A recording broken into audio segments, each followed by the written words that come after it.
ዶክተር ጸጋለም እባላለሁኝ። የአጥንትና መገጣጠሚያ ስፔሻሊስት ሐኪም ነኝ።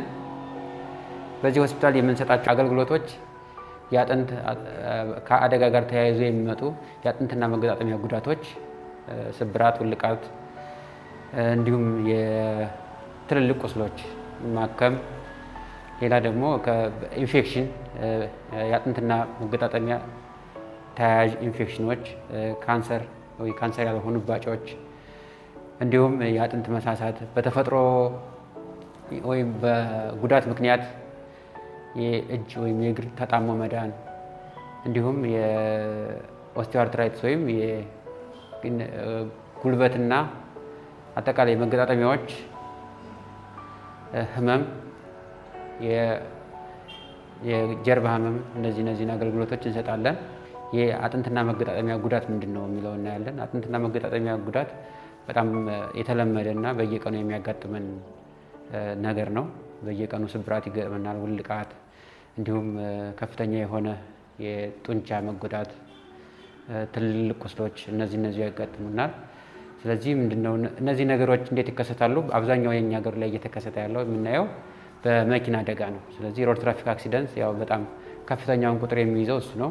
በተጨማሪም ሌሎች እንደዚህ ከከፍታ ላይ መውደቅ፣ አጠቃላይ ከተለያየ ነገሮች ላይ መውደቅ፣ እንደዚህ ቤት ሲሰሩ እየተደረመሰ መውደቅ፣ ሌላ ደግሞ ያው የተለመደው እንደምታውቁት በጦርነት በጥይት ተጎድተው ይመጣሉ። ስለዚህ እነዚህ ነገሮች አጠቃላይ የአጥንትን መገጣጠሚያን ወይ ደግሞ በዙሪያ ያሉትን ጡንቻዎች፣ የደም ስሮችን ይጎዳል። እንደዚህ አይነት ህክምናዎች እኛ ጋር እንሰጣለን። እንዴት ነው እነዚህ ነገሮች የምናክመው? በተለያየ መንገድ ነው። ሁሉም ስብራት ወይ ደግሞ ውልቃት ሰርጀሪ ላይ ያስፈልጋቸው ይችላል። ሰርጀሪ የሚያስፈልጋቸውን በሰርጀሪ የማያስፈልጋቸውን ደግሞ በተለያዩ ቴክኒኮች በጄሶ በመደገፍ እንደዚህ እናክማቸዋለን። ስለዚህ ምንድነው እነዚህ ህክምናዎች በጊዜ መታከም አለባቸው። በተለይ ከአደጋ ጋር ቁስል ያለው ስብራት ሲሆን ቶሎ መጥቶ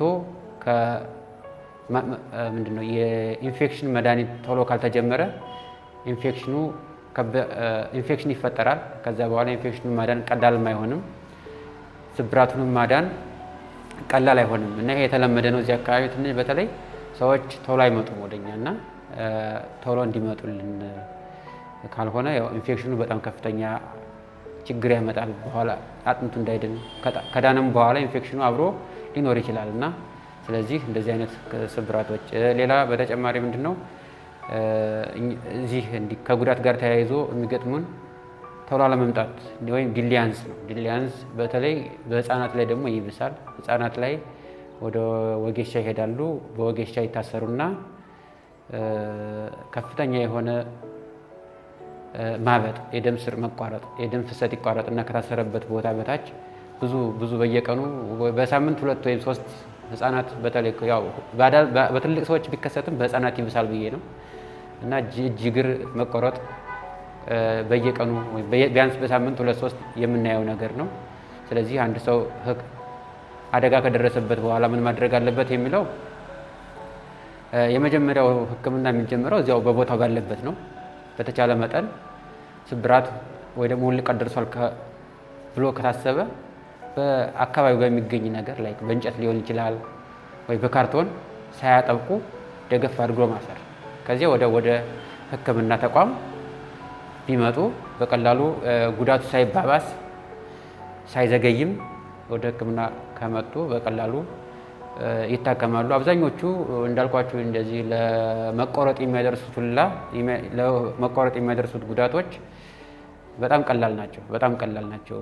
ማለት ሰርጀሪ የማያስፈልጋቸው በድጋፍ ብቻ በጀሶ ደገፍ ተደርገው በ1 ሳምንት በ3 ሳምንት በ4 ሳምንት የሚድኑ ስብራቶች ኢቭን አንዳንዴ ስብራትም ሳይኖር ይኖራል ተብሎ ስለሚታሰብ ብቻ ታስረው እግራቸውን የሚያጡ ልጆች አሉ። ስለዚህ እሱ ነገር እንዳይከሰት አደጋ ከደረሰ ወዲያውኑ ባላቸው ነገር ደገፍ አድርገው ወደ ጤና ተቋም እንዲያመጡ ማድረግ። ይሄ ነገር ደግሞ ብዙ ጊዜ የሚከሰቱ ትምህርት ቤቶችም ላይ ስለሆነ ትምህርት ቤትም ላይ ከተከሰተ ያው ግዴታ ወላጅ እስኪመጣም ላይጠበቅ ይችላል። ግዴታ ጤና ተቋም ላይ ቶሎ እንዲደርሱ ማድረግ። ምክንያቱም እነዚህ ነገሮች ምንድነው ጊዜ ይወስነዋል። ጉዳቱ የሚታከምበት ታይም ጊዜው ውጤቱንም ስለሚወስነው በተቻለ ፍጥነት ቶሎ ወደ ጤና ተቋም እንዲመጡ ማድረግ። ጤና ተቋም ላይ ከመጡ በኋላ እንዴት ይታከማሉ? በተለያየ መንገድ ይታከማሉ። እንዳልኩ አብዛኛው 80-90% የሚሆኑ ስብራቶች ያለ ሰርጀሪ ነው የሚታከሙት። ከቦታቸው ያለቀቁ ፍራክቸር ስብራቶች፣ ቀለል ያሉ ስብራቶች፣ በተለይ አብዛኞቹ የህፃናት ስብራቶች ያለ ሰርጀሪ ይታከማሉ። ግን ምንድነው እንደዚህ አይነት ነገሮች ውጤታማ እንዲሆኑ ከተፈለገ ታይምሊ ኦር ቶሎ አደጋው እንደተከሰተ ወደ ሆስፒታላችን ቢመጡ አገልግሎቱን ያገኛሉ። ባይመጡስ ወይ ደግሞ ቢዘገዩ ምንድነው ችግሩ? እንዳልኳችሁ አንደኛ የቁስል ካለው በተለይ የቁስል ማመርቀዝ ይመጣል። ከዚያ በኋላ ህክምናው ቀድሞ ቶሎ እንደመጡት አይሆንም። 2-3 ሰርጀሪ ሊያስፈልግ ይችላል። እንደዚያም ሆኖ ጥሩ ውጤት ላይመጣላቸው ይችላል። ሌላኛው እንዳልኳችሁ በተለይ በህፃናት ምንድነው የሚደረገው? ከታሰሩ በኋላ አይ ቲንክ ይሄን የሚሰሩት ሰዎች ህመሙ ከመጣ እየዳነ ነው አይነት ነገር እየዳነ ስለሆነ አትፍቱ ይላቸዋል። ስለዚህ ብዙ ጊዜ ህፃናቶች እያለቀሱ ህመሙን እንዳይፈቱት ያው አቅምም የለም፣ ቤተሰብ ይከለክላቸዋል። በዚህ ምክንያት እጃቸው የደም ፍሰቱ ተቋርጦ እጃቸው ወይም እግራቸው ሊቆረጥ ይችላል። ስለዚህ በጊዜ እንዲመጡልን እንዳልኳቸው እዚህ ከመጣን በኋላ ሁለት አይነት ህክምናዎች አሉ። ያለ ኦፕሬሽንና በኦፕሬሽን ይታከማሉ። ይሄ ነገሮች ባይታከሙ ምን ይመጣሉ? እንዳልኳቸው አንደኛ ኢንፌክሽን ነው፣ ሌላኛው እግር እስከ መቆረጥ ምናምን፣ ሌላኛው ደግሞ ተጣሞ መዳን ነው። አሁን በጣም ብዙ ጊዜ የሚያጋጥመን ተጣሞ መዳን፣ ተጣሞ ይድንና እግሩ ያጥራል፣ እጁ ያጥራል። በተጨማሪ ምን ይከሰታል? የነርቭ ጉዳት ይከሰታል። ተጣሞ የዳነና አጥሮ የዳነ እግር ያው በትክክል ስራውን አይሰራም። ስለዚህ እሱን ለማስተካከል የሚደረጉ ሰርጀሪዎች ሊኖሩ ይችላሉ፣ ይሰራሉ፣ እኛ ጋር ይሰራሉ። እንደዚያም ቢሆን ተስፋ መቁረጥ የለባቸውም። አሁን አንዳንዴ ሰዎች እንዳልኳችሁ ወደ አደጋው እንደተከሰተ በዚያው በባህላዊ ሕክምና ይታከሙና መጨረሻው ግን ላያምር ይችላል።